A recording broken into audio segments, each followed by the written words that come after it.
Taste the Daily.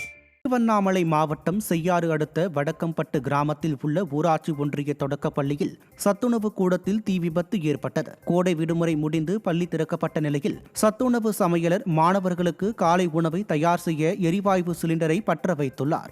அப்போது case கசிவு காரணமாக தீப்பற்றிய நிலையில் அங்கிருந்த சமையல் பொருட்கள் எரிந்து சேதமானது.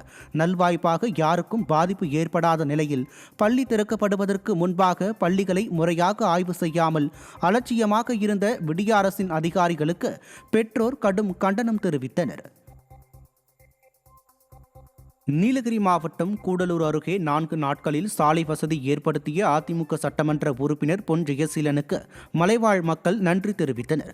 பால்மேடு கிராமத்தைச் சேர்ந்த மலைவாழ் மக்கள் வெளியூர்களுக்கு செல்ல சரியான சாலை வசதி இல்லாததால் அடிக்கடி விபத்தில் சிக்கி அவதிப்பட்டு வந்தனர். தங்கள் பகுதிக்கு சாலை அமைத்து தர வேண்டும் என அதிமுக சட்டமன்ற உறுப்பினர் பொன் ஜெயசீலனிடம் கோரினர். இதனையடுத்து வனத்துறையின் அனுமதியை பெற மக்களுடன் இணைந்து போராட்டம் நடத்திய அதிமுக எம்எல்ஏ உரிய அனுமதியை பெற்று சிமெண்ட் சாலை அமைக்க 5 லட்சம் ரூபாய் ஒதுக்கீடு செய்தார்.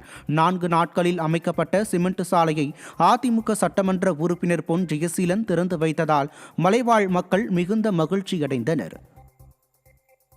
ஒரு உடம்பு சரியில்லாதவங்களை கூட அவசரமாக நாங்கள் வெளியில் கூட்டிகிட்டு போவோம், குழந்தைங்களை அவசரமாக கூட்டிகிட்டு வரவோ எங்களால் முடியல. ஆனால் இந்த எம்எல்ஏ மூலமாக நாங்கள் வைத்த கோரிக்கை இன்று எங்களுக்கு நிறைவேற்றி ஒரு 4 நாட்களில் இந்த கோரிக்கையை எங்களுக்கு நிறைவேற்றி கொடுத்ததுக்காக அவருக்கு நாங்கள் நன்றி செலுத்துகிறோம். ஒரு 40 ஆண்டு காலமாக நாங்கள் இங்கே குடியிருந்து வருகிறோம். எங்கள் பிள்ளைங்களாம் ரொம்ப கஷ்டப்பட்டு தான் படித்தாங்க. ஆனாலும் இந்த இடத்துல இந்த நேரத்தில் எங்களுக்கு இந்த உதவி கிடைச்சதுக்கு நாங்கள் ரொம்ப நன்றி சொல்கிறோம். எங்கள் கிராமத்து மக்கள் சார்பாக நாங்கள் நன்றியை தெரிவித்துக் கொள்கிறோம். செங்கல்பட்டு மாவட்டம் மதுராந்தகம் அருகே அரசு பேருந்து கட்டுப்பாட்டை இழந்து சாலையின் நடுவில் இருந்த தடுப்பின் மீது மோதியதால் பயணிகள் அச்சமடைந்தனர். கிளாம்பாக்கத்தில் இருந்து 30 பயணிகளை ஏற்றிக்கொண்டு மதுரைக்கு புறப்பட்ட அரசு பேருந்து தொழுப்பேடு அருகே கட்டுப்பாட்டை இழந்து சாலையின் நடுவில் இருந்த தடுப்பு சுவர் மீது மோதியது.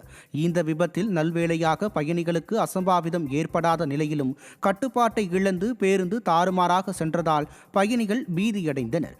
நிர்வாக திறனற்ற விடியா திமுக ஆட்சியில் நகர பேருந்துகளைப் போலவே தொலைதூரங்களுக்கு இயக்கப்படும் பேருந்துகளும் அடிக்கடி விபத்தில் சிக்கி பயணிகளின் உயிரோடு விளையாடி வருவதாக மக்கள் குற்றம் சாட்டுகின்றனர்.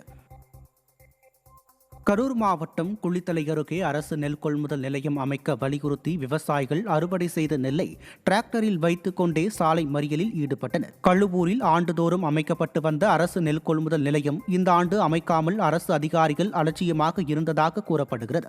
இந்நிலையில் கழுவூர் சுற்றுவட்டார பகுதிகளில் நெல் அறுவடை துவங்கியுள்ள நிலையில் அரசு நெல் கொள்முதல் நிலையம் அமைக்க வலியுறுத்தி விவசாயிகள் சாலை மறியலில் ஈடுபட்டனர். தாங்கள் அறுவடை செய்த நெல்லை டிராக்டரில் வைத்து விவசாயிகள் சாலை மறியலில் ஈடுபட்டதால் போக்குவரத்து பாதிக்கப்பட்டது.